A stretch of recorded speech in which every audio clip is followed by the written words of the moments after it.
Ladies and gentlemen, please welcome Catherine Palmer.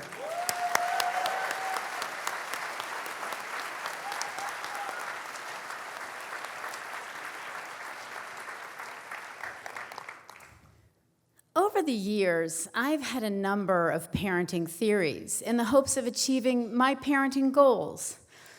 These theories are not based on data, and I frequently abandon both my theories and my goals.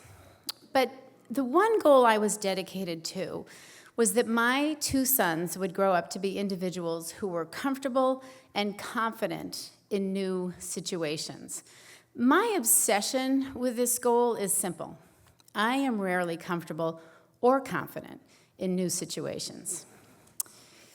In fact, if it were up to me, I would never go anywhere new, and I would not meet new people.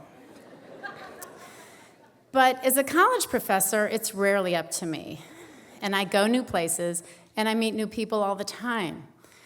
And I secretly dread every minute of it.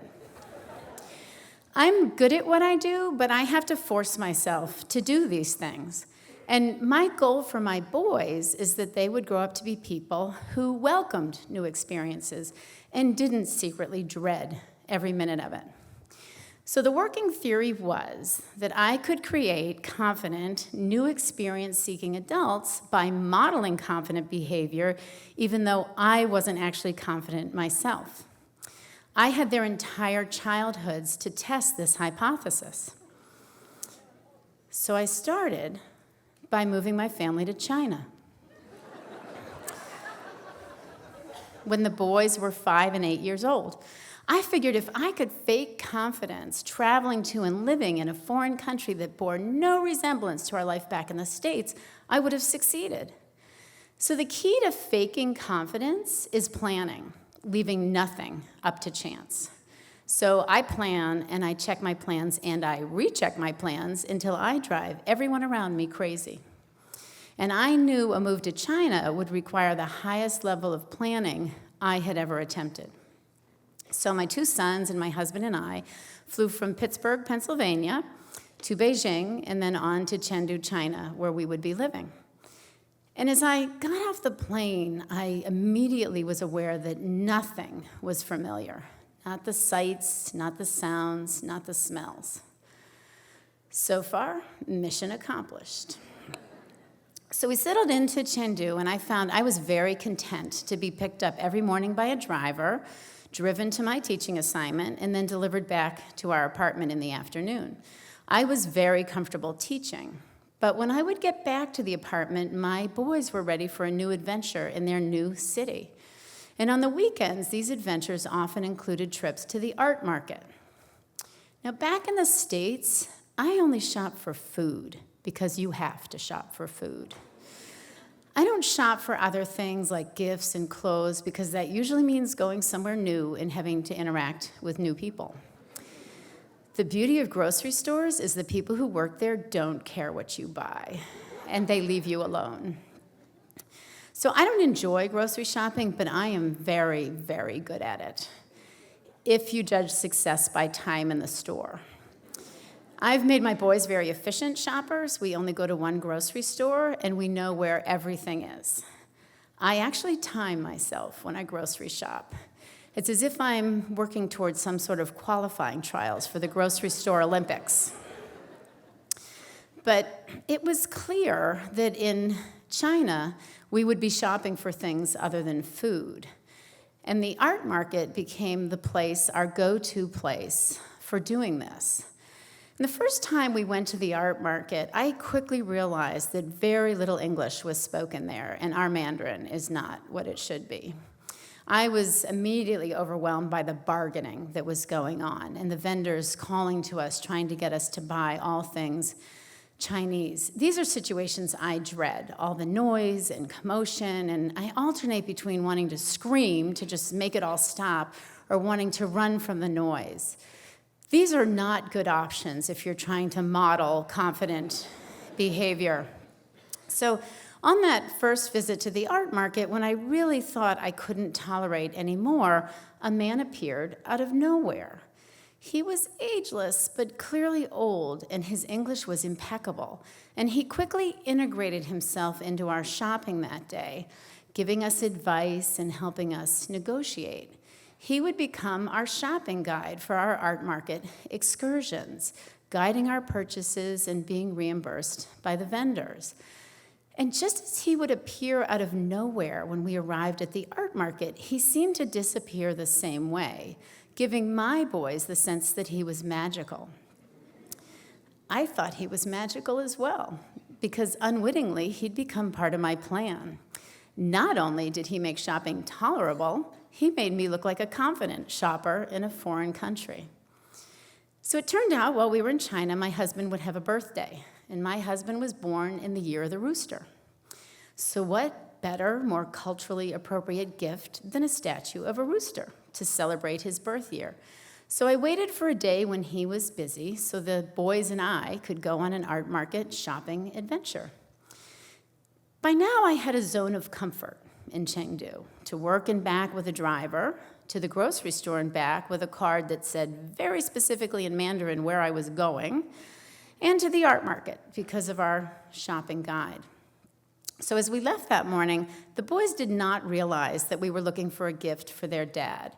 They just knew that we were looking for a statue of a rooster. Young children are not good at keeping secrets related to surprises. They just don't get the timing of when you should tell the secret. So my solution to this was to tell them that we were never going to tell their dad about this trip. And I really emphasized that he could never know. So as the boys and I left, we fully expected to see our shopping guide when we got to the art market. And honestly, I wouldn't have attempted the outing otherwise, but he was nowhere in sight. I had no way of contacting him, so this was not something I could plan. And my first reaction was to turn around and head back to the apartment. But I stopped myself.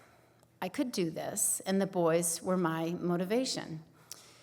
After all, the vendors had always been very kind to use whatever English that they knew to help us with our purchases.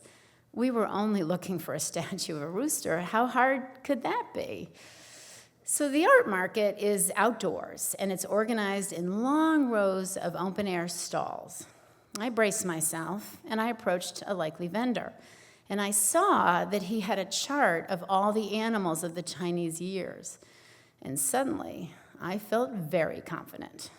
I would point at a rooster, and then I would show with my hands that I wanted a statue of a rooster and not a picture. And I did this, fully aware that my boys were witnessing my incredibly calm approach at bridging this communication gap. And the vendor watched me, and the next thing I heard was, "No cock for you."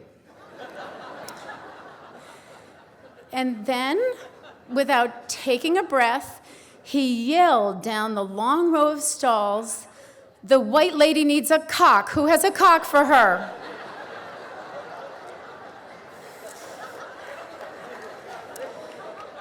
Needless to say, I hadn't planned on this.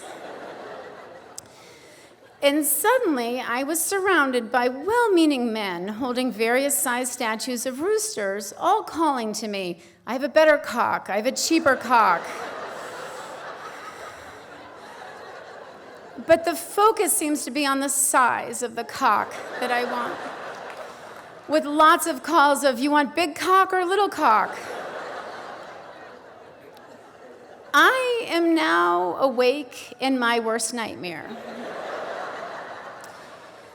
And the nightmare is not being bombarded by this word or having the boys exposed to it. And the nightmare isn't even the noise and commotion. The nightmare is that the boys are witnessing me panic and completely lose control of this situation.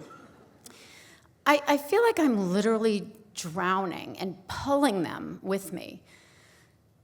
It would have been hard to model less confident behavior as I grabbed their hands, announcing I don't like any of the cocks, and bolted from the art market. On the ride back to the apartment, I wondered what I could possibly say to lessen the impact of this fiasco. But I stayed silent. I'm originally from New England, and this is a common strategy. We pretend something hasn't happened by not talking about it. Yeah. So we got to the apartment, and my husband had already returned, and he greeted us with, "I didn't expect you back so soon. Evidently, this can't go unanswered." So my younger boy says, "Mom was looking for a cock but couldn't find one she liked."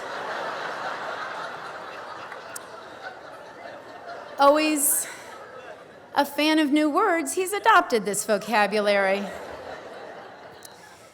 This is followed by his older brother admonishing him, saying, "You weren't supposed to say anything. Mom said to never tell."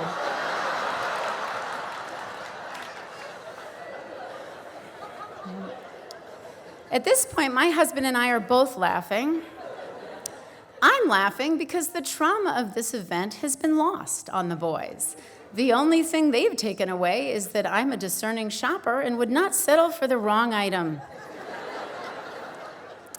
You never know what you're modeling for your kids. And I'd like to tell you that back in the States that I'm more confident, but I continue to be uncomfortable in a variety of everyday situations. And I continue to cope with this by over-planning. When my older boy was ready for high school, this included insisting that we take the public bus and practice getting to his building. And when I offered to write it all down for him, he turned and said, "I found my way around Beijing on the subway. I'm pretty sure I can find my high school." And I smiled, because after all, that had been the goal all along. Thank you.